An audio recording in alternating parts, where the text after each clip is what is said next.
Prokuroria e posaçme ka treguar detaje se si operojnë grupet kriminale në vendin tonë. Sot ka shkuar në kuvend raporti vjetor për vitin 2024 dhe aty jepen detaje për krimin, korrupsionin, pastrimin e parave e të tjerë. Sipas raportit që ka siguruar pamfleti, janë 16 grupe kriminale të rrezikshme që operojnë në vend, po ashtu janë treguar edhe qytetet ku operojnë këto grupe. Një hapësirje është kushtuar dhe mënyrës se si trafikohet droga, po ashtu theksohet se një ndihmë e madhe në këtë aspekt ka dhënë edhe zbërthimi i aplikacionit Skyek. Pjesë nga raporti i SPAK, trafiku i drogës. Grupet kriminale shqiptare vijojnë të jenë aktive dhe kryesisht në trafikun e kokainës dhe të kanabisit. Këto grupe janë aktive në disa shtete të Bashkimit Evropian, kryesisht në Itali, Spanjë, Belgjik, Holand, Francë, Gjermani, si edhe në vende të tjera si Norvegjia, Zvicra dhe Mbretëria e Bashkuar. Këto të dhëna përputhen edhe me gjetjet e raportit të vitit 2024 i Europol. Siç kemi theksuar edhe në raportin vjetor të SPAK për vitin 2023, grupet kriminale shqiptare kanë arritur tashmë të sigurojnë blerjen e kokainës në vendet e prodhimit të tyre në Amerikën Latine.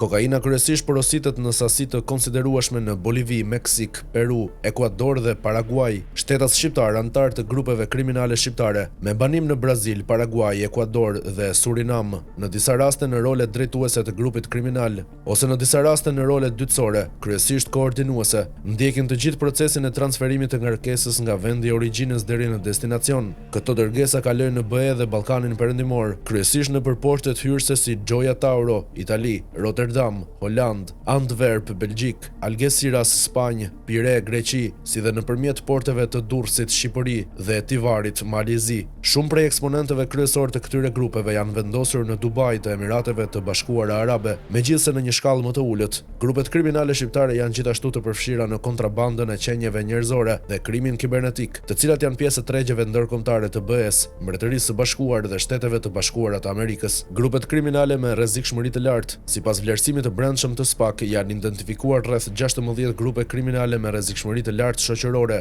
të cilat janë të mbështetur në lidhje familjare dhe miqësore dhe janë të përfshirë edhe në tregjet ndërkombëtare kriminale, kryesisht në trafikun e kokainës. Këto grupe janë aktive në qarqet e Tiranës, Durrësit, Shkodrës, Kukësit, Lezhës, Elbasanit dhe Vlorës. SPAK ka arritur të provojë me sukses 10 prej këtyre grupeve kriminale me aktivitete kriminale në disa qytete të vendit si Tiranë 3, Durrës 2, Elbasan 2, Shkodër 1, Lezhë 1 dhe Kukës 1. Nga veçoritë dalluese të këtyre grupeve kriminale është struktura e tyre hierarkike, ndarja e roleve, përfshirja në antarësinë e tyre të përfaqësuesve të gjyqësorit, prokurorisë, medias dhe botës akademike. Disa tipare të tjera të veçorive të këtyre grupeve janë përdorimi i komunikimeve të koduara si Skyek dhe pastrimi i parave nëpërmjet kriptovalutave. Komunikimi i koduar Skyek, administrimi i të dhënave nga Skyek, i kombinuar edhe me prova të tjera ka mundësuar identifikimin e të paktën 9 prej këtyre grupeve kriminale. Analiza e thelluar e komunikimeve të dekriptuara mundëson jo vetëm identifikimin e aktiviteteve kriminale dhe të modus operandi, por edhe për të kuptuar më mirë mënyrat e veprimit, lidhjet me grupet e tjera kriminale brenda dhe jashtë vendit.